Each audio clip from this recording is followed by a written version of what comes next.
Isa si Alpha sa mga malalakas na hero ngayon.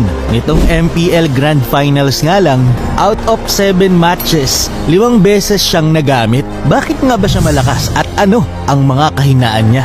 Alamin natin yan. Ito ang Explaining Every Hero's Weakness, Part 5, featuring Alpha. Una sa lahat, malakas si Alpha ngayon dahil usong-uso ang assassin meta. Hindi man lahat, pero karamihan sa mga assassin heroes ay kayang-kaya niyang tapatan. Grabe ba naman tong si Alpha? Malakas ang sustain, malakas ang damage, tumutunaw pa ng makunat na hero.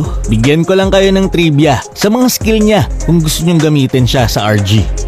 Number 1, ang una mong i-upgrade kapag ikaw ay jungler ay ang iyong skill 1. Mas mabilis kasi ang cooldown nito, kaya naman makakastack ka ng passive at bibilis ang iyong pagja-jungle. Ikumpara mo kapag second skill ang nilagyan mo, medyo mabagal ito mag-farm kasi hindi gagana ang passive mo. Yung skill 2 naman ni Alpha, same lang ang damage kahit malapit o malayo o kahit saan mo pa itutok yan. Basta nasa loob ng casting range ng kanyang skill 2, parehas lang ang damage na binibigay nito. Pero yung sa ulti niya, mas malakas kapag tinutok mo mismo sa hero.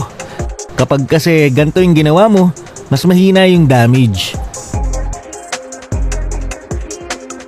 Sa mga counter hero naman tayo, umpisa natin sa jungler. Eto si Xborg, hindi kasi siya mababurst netong si Alpha kasi meron siyang parang second life. Tapos lalayo-layuan lang niya etong si Alpha at mahihirapang si Alphang abutin etong si Xborg lalo na kung wala siyang ulti. Sa katunayan, ginamit ito ng Aurora noong meron silang kalaban na Alpha ng AP Bren.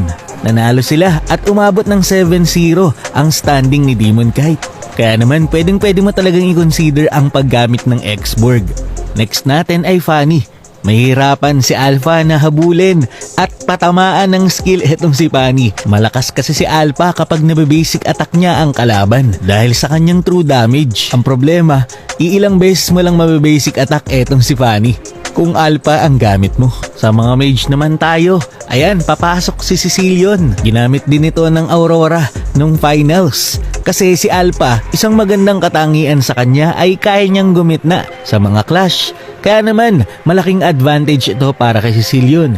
Kasi kaya niyang patamaan yung mga hero na gumigitna at wala masyadong dash. So isa din sa mga kahinaan ni Alpha ay ang slow. Kaya naman, effective din kapag Shushin ang ginamit mo na pangtapat dito kay Alpha. At syempre, ang isa sa mga pinaka-safe gamiting hero kapag malakas ang kalaban, etong si Lilia. Kayang-kaya niyan yung mga hero na gumigitna. Pwede rin si Aurora, pang-hold sa kanya kapag pumasok na sa clash.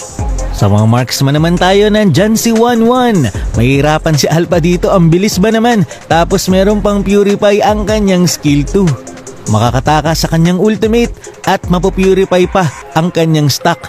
Kaya hindi niya mababurst down etong si 1-1. Next natin ay etong si Nathan. So magandang pick din etong si Nathan kapag hindi assassin ang kalaban. Kasi kayang-kaya niyang tunawin yan. Pwede rin si Claude kasi pwede siyang mag-purify. Tapos pwede pa siyang mag-skill 2 pang out. Sa XP lane naman tayo, pwede mong itry gamitin etong si Masha. Pumupunit to ng mga makukunat na hero. Tapos kapag si Masha ay nababawasan ng HP bar, nawawala ang stack ng passive ni Alpha. Kaya naman hindi niya matutuloy-tuloy ang paggamit ng kanyang true damage. Medyo risky to, so applicable lang to kung talagang matagal ka nang gumagamit ng Masha. So yun, isang pwede mong pagpilian ay etong si Glue.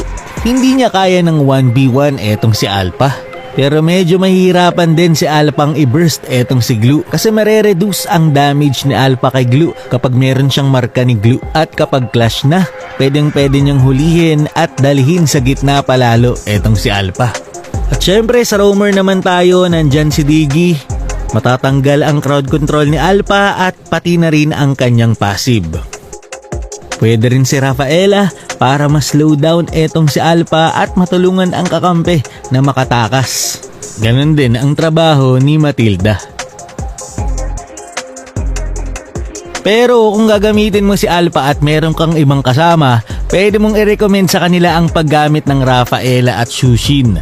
Etong tatlong to ay maganda ang combo. Kumbaga mas lumalakas si Alpha kapag etong dalawa ang kasama. Ginamit din ang trio combo na ito sa MPL. Pero bago nyo gamitin ang mga hero na nabanggit, practicein nyo muna. Ito ay gabay lamang. Sa inyo pa rin nakadepende kung mananalo.